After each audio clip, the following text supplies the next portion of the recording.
Hello नमस्कार दोस्तों, मेरा नाम है कपिल और स्वागत है आप सभी का फॉर आपकी सक्सेस में। फ्रेंड्स, इस वीडियो में अभी हम लोग भारतीय इतिहास के टॉप 30 क्वेश्चन को देखने वाले हैं जो कि आपके आने वाले हर एक एग्जाम के लिए काफी महत्वपूर्ण होंगे। तो इसलिए आप इस वीडियो को अंत तक जरूर देखिएगा और इन्हें याद कर लीजिएगा, ठीक है। आप इस वीडियो का फ्री पीडीएफ फाइल भी डाउनलोड कर सकते हैं जिसका लिंक इस वीडियो के डिस्क्रिप्शन बॉक्स में दिया हुआ है, या तो फिर आप मेरा टेलीग्राम ग्रुप ज्वाइन करके वहां से भी फ्री में आसानी से इसका पीडीएफ फाइल डाउनलोड कर सकते हैं। टेलीग्राम ग्रुप ज्वाइन करने का लिंक भी इसी वीडियो के डिस्क्रिप्शन बॉक्स में दिया हुआ है। ओके, तो चलिए अब क्वेश्चन की ओर बढ़ते हैं। और पहला क्वेश्चन है, सबसे पुरानी स्मृति कौन सी है? तो सबसे पुरानी स्मृति मनु स्मृति है। मनु स्मृति के लेखक कौन है? मनु है। अगला प्रश्न है, सिंधु घाटी सभ्यता किस युग की सभ्यता थी? तो सिंधु घाटी सभ्यता जो थी वह कांस्य युग की सभ्यता थी। अगला प्रश्न है, पाकिस्तान में सिंधु नदी को किस उर्दू नाम से संबोधित किया जाता है? तो पाकिस्तान में सिंधु नदी को दरिया ए सिंध उर्दू नाम से संबोधित किया जाता है। अगला प्रश्न है, कलिंग युद्ध किस वर्ष हुआ था? तो कलिंग युद्ध 261 ईसा पूर्व में हुआ था। सम्राट अशोक ने राज्याभिषेक के 8वें वर्ष यानी 261 ईसा पूर्व में कलिंग पर आक्रमण किया था। हाथी गुम्फा अभिलेख से पता चलता है कि उस समय कलिंग का राजा नंदराज नामक कोई व्यक्ति था। कलिंग वर्तमान समय में किस राज्य में स्थित है? तो यह उड़ीसा राज्य में स्थित है। अगला प्रश्न है, चरक संहिता चिकित्सा की किस शाखा से संबंधित है? तो चरक संहिता जिसकी रचना की है चरक ने, इस पुस्तक का संबंध आयुर्वेद से है, ठीक है। चरक संहिता चिकित्सा की किस शाखा से संबंधित है? आयुर्वेद से संबंधित है। चरक किसके राजवैद्य थे? तो चरक जो है ये कुषाण शासक कनिष्क के राजवैद्य थे। अगला प्रश्न है, सिंधु सभ्यता का पतन नगर यानी बंदरगाह कौन सा था? तो सिंधु घाटी सभ्यता का बंदरगाह कौन सा था? लोथल था, ठीक है। लोथल वर्तमान में कहां स्थित है? तो यह गुजरात राज्य में स्थित है। अगला प्रश्न है, पुराणों में सबसे प्राचीन एवं प्रामाणिक पुराण कौन सा है? तो वह है मत्स्य पुराण। पुराणों में सबसे प्राचीन एवं प्रामाणिक पुराण मत्स्य पुराण है। कुल पुराणों की संख्या कितनी है? 18 है, यानी कुल 18 पुराण है, ठीक है। अगला प्रश्न है, ऋग्वेद का कौन सा मंडल सोम देवता को समर्पित है? तो इसका आंसर है 9वां मंडल। देखिए, ऋग्वेद में कुल 10 मंडल हैं जिनमें 9वां मंडल जो है वह सोम देवता को समर्पित है। अगला प्रश्न है, किस वेद में बलि सूत्रों का उल्लेख किया गया है? तो बलि सूत्रों का उल्लेख अजुर्वेद में किया गया है। ऋग्वेद जो है यह प्रारंभिक आर्यों के विस्तार से संबंधित है। सामवेद यह संगीत से संबंधित है। सामवेद को भारतीय संगीत का जनक कहा जाता है।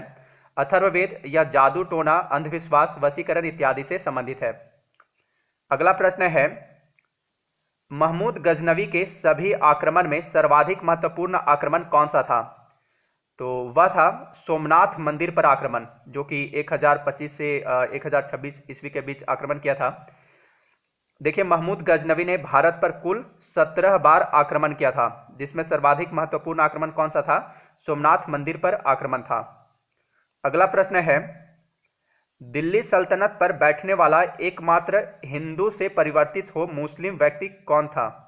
तो दिल्ली सल्तनत पर बैठने वाला एकमात्र हिंदू धर्म से परिवर्तित मुसलमान नसीरुद्दीन खुसरो था, ठीक है। नसीरुद्दीन खुसरो शाह था। इसने गद्दी पर बैठने के बाद पैगंबर के सेनापति की उपाधि धारण किया था। नसीरुद्दीन खुसरो शाह यह खिलजी वंश के अंतिम शासक कुतुबुद्दीन मुबारक शाह का प्रधानमंत्री था। अगला प्रश्न है, हम्पी किसकी राजधानी थी? तो हम्पी विजयनगर साम्राज्य की राजधानी थी। हम्पी वर्तमान में किस राज्य में स्थित है? तो यह वर्तमान समय में कर्नाटक के बेल्लारी जिले में तुंगभद्रा नदी के किनारे स्थित है। विजयनगर साम्राज्य की स्थापना किसने की थी? तो विजयनगर साम्राज्य की स्थापना हरिहर एवं बुक्का नामक 2 भाइयों ने की थी। कब की थी? 1336 ईस्वी में की थी, ठीक है। और किसके शासनकाल में की थी? तो मोहम्मद बिन तुगलक के शासनकाल में की थी।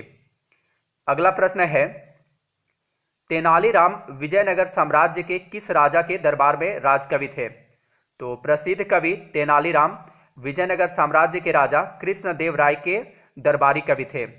तेनालीराम ने पांडुरंग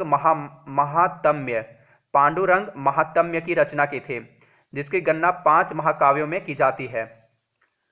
अगला प्रश्न है, चार मीनार का निर्माण निम्न में से किस व्यापक रूप से फैली बीमारी के उन्मूलन की याद में किया गया था?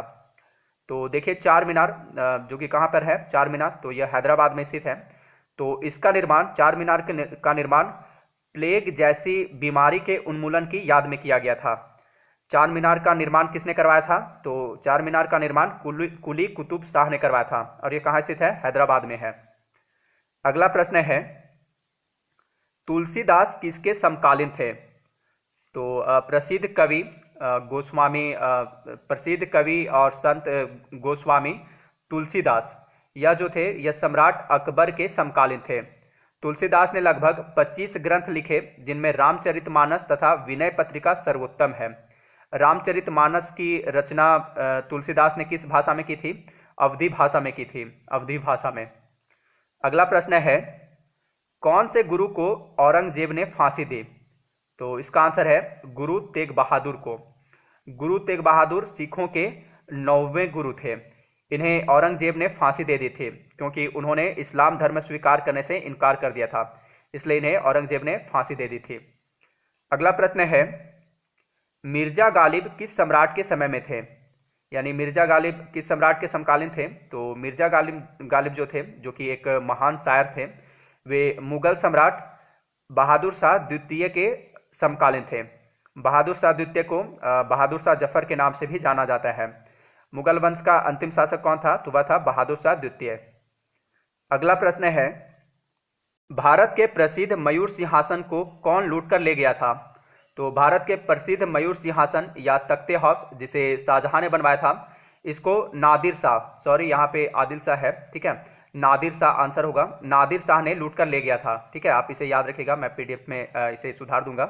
नादिर शाह, ठीक है, भारत के प्रसिद्ध मयूर सिंहासन को नादिर शाह ने लूट कर ले गया था।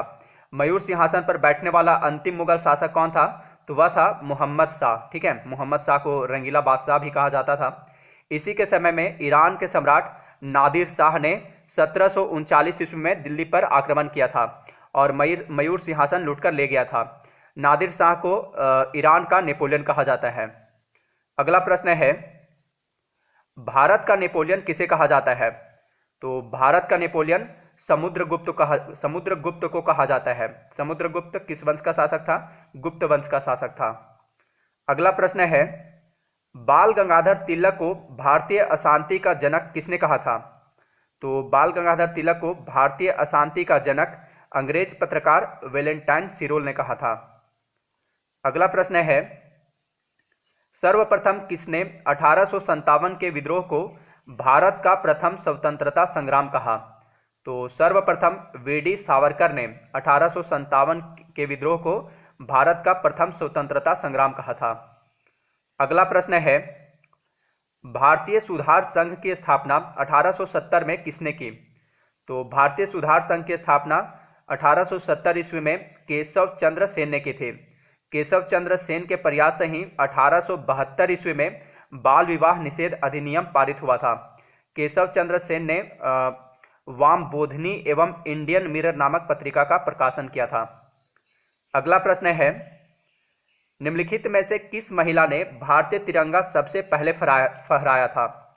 तो सबसे पहले भारतीय तिरंगा को मैडम भीखाजी कामा ने फहराया था।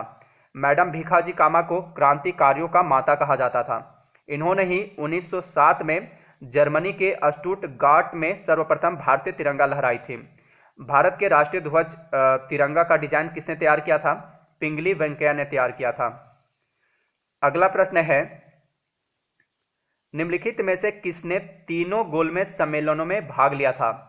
तो तीनों गोलमेज सम्मेलनों में डॉक्टर भीमराव अंबेडकर ने भाग लिया था। तीनों गोलमेज सम्मेलन का आयोजन कहाँ हुआ था? लंदन में हुआ था। और यह कब कब हुआ था?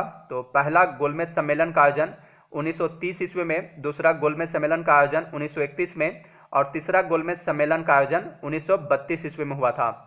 महात्मा गांधी सिर्फ दूसरे गोलमेज सम्मेलन में भाग लिए थे। अगला प्रश्न है, रविंद्रनाथ टैगोर द्वारा लिखित गीत जन गण मन सर्वप्रथम जनवरी 1912 में किस नाम से प्रकाशित हुआ था? तो जन गण मन, जिसके रचयिता कौन है? रविंद्रनाथ टैगोर है। यह सर्वप्रथम जनवरी 1912 में भारत विधाता के नाम से प्रकाशित हुआ था। जन गण मन सर्वप्रथम कब गाया गया था? तो यह सर्वप्रथम 27 दिसंबर 1911 को गाया गया था। ठीक है, 27 दिसंबर 1911 को गाया गया था, 1911 को। संविधान सभा ने जन गण मन को भारत के राष्ट्रगान के रूप में कब अपनाया था? तो इसे 24 जनवरी 1950 को अपनाया था। संविधान सभा ने जन गण मन को भारत का राष्ट्रगान के रूप में 24 जनवरी 1950 को अपनाया था। और इसे सबसे पहली बार कब गाया गया था? 27 दिसंबर 1911 को गाया गया था भारतीय राष्ट्रीय कांग्रेस के कलकत्ता अधिवेशन में। अगला प्रश्न है, भारतीय स्वतंत्रता के समय भारतीय राष्ट्रीय कांग्रेस के अध्यक्ष कौन थे? तो भारतीय स्वतंत्रता के समय भारतीय राष्ट्रीय कांग्रेस के अध्यक्ष जेबी कृपलानी थे। स्वतंत्रता के समय भारत के प्रधानमंत्री कौन थे? क्लीमेंट एटली थे। अगला प्रश्न है, विधवा विवाह कानून किसने पास किया? तो विधवा विवाह कानून लॉर्ड कैनिंग ने पास किया था। ठीक है, विधवा विवाह कानून लॉर्ड कैनिंग ने पास किया था। लॉर्ड कैनिंग के शासनकाल में 1856 ईस्वी में विधवा पुनर्विवाह अधिनियम पारित किया गया था। इस अधिनियम को पारित करने में ईश्वर चंद्र विद्यासागर ने महत्वपूर्ण योगदान दिया था। अगला प्रश्न है, भारत में अंग्रेजी शिक्षा की शुरुआत किसने की थी? तो भारत में अंग्रेजी शिक्षा की शुरुआत मैकाले ने की थी।